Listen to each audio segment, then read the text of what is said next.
United States of America was named after an Italian?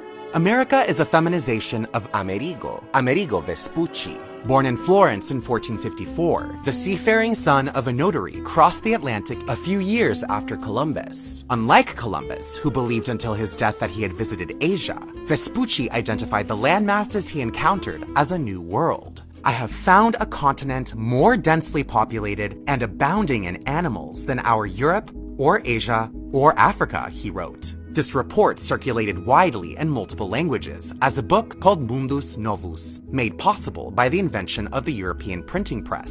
In 1507, a German cartographer named Martin Waldseemüller, living in northern France, carved a new map of the world on 12 wooden blocks, based on his French edition of the Mundus Novus. On the single printed copy of this map that survives, one can see Waldseemüller create a novel label for the new world, a wink at Vespucci, America. As legions of natives slaved on Spanish plantations and mines until death, the Europeans faced an ethical dilemma. In 1504, the King of Spain gathered scholars and lawyers to evaluate the legality of conquest in the New World on both human and divine terms. Did the natives possess dominion? Did they possess sovereignty? Regarding dominion, the Europeans turned to Roman law. As Columbus claimed that Taino had no property, they therefore did not own any land. Regarding sovereignty, they turned to Aristotle's Politics, which claims that all relations are relations of hierarchy. The soul over the body, man over animals, men over women, masters over slaves.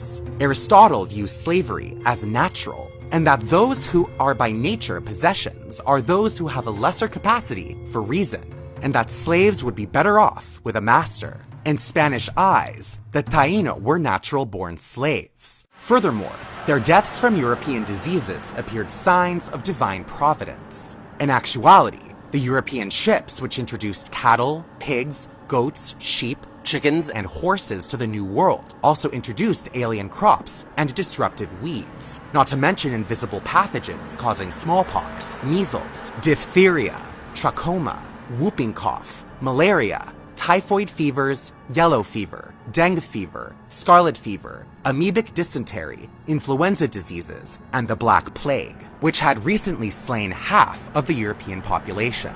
Natives proved vulnerable to these pathogens, namely because they did not live in such close quarters with domesticated animals and rats and vermin, as they generally maintained a different tradition of animal husbandry, game management.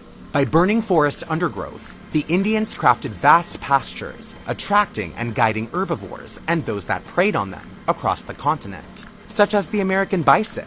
To save face, the Spanish crown composed the Requerimiento in 1513, a document to be recited aloud upon the arrival of the Spanish to any newly encountered peoples. It presents, in Spanish, a language barely spoken in the Americas at this time, a history of the world that justified any subsequent violence. If the natives didn't accept Jesus as Lord, the Spanish stated, "We shall forcibly enter into your country, and shall make war against you in all ways and manners that we can, and shall subject you to the yoke and obedience of the church and of their highnesses. We shall take you and your wives and your children and make slaves of them." Thanks for the heads up! War, enslavement, ecological devastation, and disease weakened indigenous societies and decimated the native population of the Americas, killing up to 90% by the mid-17th century. Forests across the Americas regrew, absorbing so much carbon dioxide that global temperatures dropped 1 to 2 degrees, reflected in the Little Ice Age. Signs of a true Holocaust. This mass death prompted the Spanish to begin buying and importing West African slaves to the Caribbean from the Portuguese slave trade in the first decade of the 1500s. However, the first black man in what is now the United States was a free man, a conquistador in fact, Juan Garrido.